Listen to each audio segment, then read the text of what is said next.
This video sponsored by School of Business Organization Private Limited. ஷார்ட்டாக சொல்லணும்னா SPO. வீட்டில் இருந்தே வேலை பார்த்து சம்பாதிக்க ஆசையா? உடனே ஸ்க்ரீனில் தெரிகிற நம்பருக்கு உங்களுடைய பெயரையும் படிப்பு தகுதியையும் சென்ட் பண்ணுங்கள். ஸ்கிப் பண்ணாதீங்க, பெரிய தப்பு. தினம் 300 ரூபாய் சம்பாதிக்க அரிய வாய்ப்பு. இன்ஸ்டாகிராம், ஃபேஸ்புக் பயன்படுத்த தெரிந்தால் போதும். Content post and content publishing மூலமா தினம் 300 ரூபாய் சம்பாதிக்கலாம். இந்த வேலை செய்ய 5 நிமிடம் போதும். Work training support, group communication support, all language customer live chat support, முக்கியமா சொந்தமா ஒரு பிசினஸ் ஸ்டார்ட் பண்ற அளவுக்கு உங்களால கற்றுக்கொள்ளவும் முடியும், சம்பாதிக்கவும் முடியும். இந்த வேலை வாய்ப்பு வழங்குவது 5 வருடத்திற்கு மேல ரன் ஆகிட்டு இருக்க நம்ம தமிழ்நாட்டு company school of business organisation private limited. மேலும் விவரங்களுக்கு டிஸ்கிரிப்ஷன்ல கொடுத்திருக்க நம்பருக்கு வாட்ஸ்அப் பண்ணுங்க.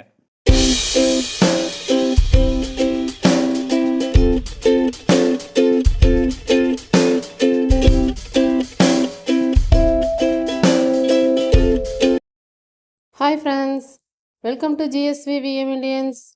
இன்றைக்கி நம்ம சேனலில் கடலைக்கறி எப்படி செய்யலான்னு பார்க்கலாம். கேரளா ஸ்டைலில் கடலைக்கறி செய்வாங்க.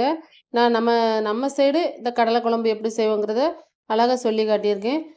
கடலை சின்ன பிள்ளைங்க நம்ம சுண்டலாக வச்சு கொடுத்தாலும் அவங்களும் சாப்பிட மாட்டாங்க. நம்ம இதேமாரி குழம்பா செஞ்சு கொடுக்கும்போது அவங்களும் விரும்பி சாப்பிடுவாங்க.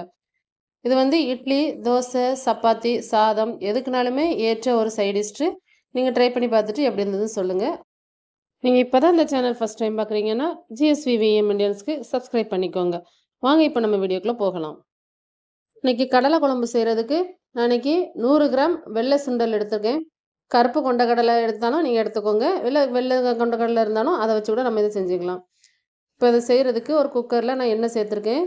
1 டீஸ்பூன் சோம்பு, ஒரு சின்ன துண்டு பட்டை, 2 கிராம்பு, ஒரு ஏலக்காய் சேர்த்து இதை நம்ம தாளிச்சிக்கலாம். தாளிதை நல்லா பொரியட்டும். கூடவே ஒரு 2 பெரிய வெங்காயம் பொடிசாக கட் பண்ணி சேர்த்துக்கோங்க. வெங்காயம் வதங்கும் போதே 2 மிளகாய் சேர்த்துக்கோங்க. சேர்த்து இதை நல்லா வதக்கி விட்டுக்கோங்க.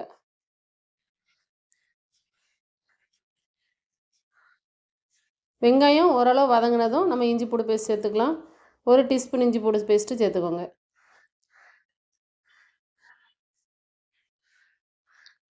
இதோட பச்சை வாசனை போனதும் தக்காளி சேர்த்துக்கிடுவோம். நான் 3 தக்காளி கட் பண்ணி சேர்த்துருக்கேன்.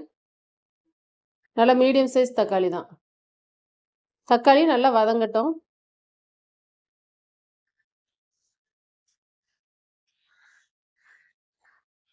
நல்லா மூடி போட்டு இதை வேக வச்சுக்கலாம்.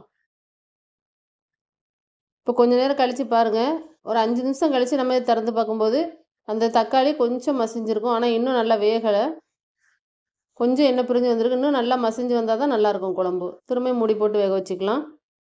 இப்போ இது வெந்துட்டு இருக்கும்போதே நம்ம ஒரு தேங்காய் பேஸ்ட் அரைக்கணும். நான் அதுக்கு 1 பத்த தேங்காய் எடுத்திருக்கேன். தேங்காய் கட் பண்ணி சேர்த்துக்கோங்க மிக்ஸி ஜாரில். அந்த ஸ்பூனுக்கு 1 ஸ்பூன் சீரகம், சின்ன ஸ்பூன் தான். 1 ஸ்பூன் சீரகம், 1½ டீஸ்பூன் சோம்பு சேர்த்துக்கோங்க. ஒரு 1/2 டீஸ்பூன் கசகசா சேர்த்து இதை நல்லா பேஸ்ட்டு அரைச்சி எடுத்துகிட்டு வந்துடலாம். பாருங்கள், இந்த அளவுக்கு பேஸ்ட் இருக்கணும். இப்போ பார்க்கலாம் தக்காளி வதங்கிருச்சான்னு. தக்காளி நல்லா வதங்கிருச்சு. நல்லா சுற்றி வர எண்ணெய் பிரிஞ்சு வந்திருக்கு பாருங்கள்.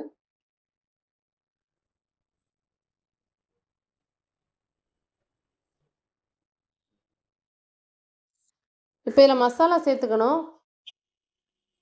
அதுக்கு நான் மல்லித்தூள் சேர்த்துருக்கேன். ஃபஸ்ட்டு 1½ டேபிள் ஸ்பூன் மல்லித்தூள்,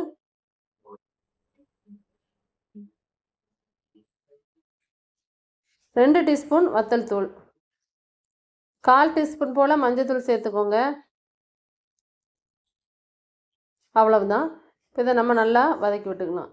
மசாலாவோட பச்சை வாசனை போகணும். இந்த எண்ணெயிலே நல்லா வதக்கிக்கோங்க.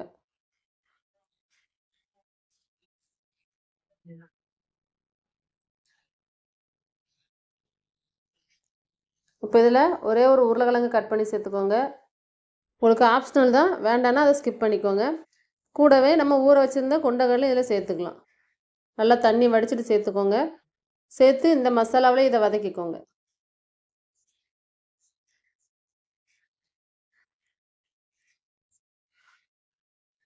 லைட்டாக வதக்கி விட்டால் போதும்.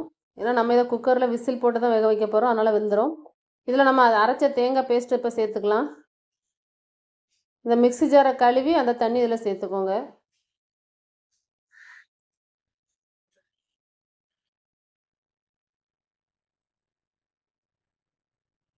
இப்போ நான் இதில் தண்ணி சேர்த்துருக்கேன். ஆனால் இந்த தண்ணி பத்தாது. நான் கொஞ்சம் தண்ணியாக தான் வைக்க போகிறேன் குழம்பு. ரொம்ப கட்டியாக வைக்கல. அதனால் கூட கொஞ்சம் தண்ணி சேர்த்துருக்கேன். இந்த அளவுக்கு தண்ணியாக வச்சுருக்கேன். எனக்கு கொஞ்சம் கட்டியாக வேண்டாம், தண்ணியாக தான் வேணும். ஏன்னா நான் சாதத்தில் ஊற்றி சாப்பிடும்போது நம்மளுக்கு கட்டியாக இருந்தால் நல்லா இருக்காது. அதனால் கொஞ்சம் தண்ணியாக வச்சுருக்கேன். இப்போ தேவையான உப்பு சேர்த்து இதை நம்ம குக்கரில் மூடி போட்டு 4 விசில் வர வரைக்கும் வேக வச்சுக்கலாம்.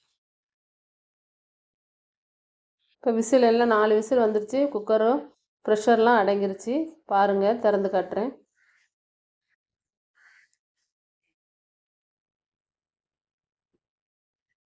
திறக்கும்போதே நல்ல செம வாசனையாக இருக்கும். குழம்பு இந்த அளவு தண்ணியாக தான் எனக்கு வேணும். அதனால தான் நான் தண்ணியாக வச்சுருக்கேன். நீங்கள் கட்டியாக வேணும்னா தண்ணி அளவை குறைச்சிக்கோங்க. திரும்ப நம்ம இதை அடுப்பை பற்ற வச்சு இதை கொதிக்க வச்சுக்கிடுவோம். லாஸ்ட்டாக கொத்தமல்லியில் தூவிக்கலாம். இப்போது ஒரு கடாயில் எண்ணெய் சேர்த்துருக்கேன். எண்ணெய் சேர்த்து 1 டீஸ்பூன் கடுகு. கடுகு பொரிஞ்சதும் கொஞ்சமாக சின்ன வெங்காயம் சேர்த்துருக்கேன். ஒரு கொத்து கருவேப்பிலை சேர்த்து இதை நல்லா வதக்கி விட்டுக்கலாம்.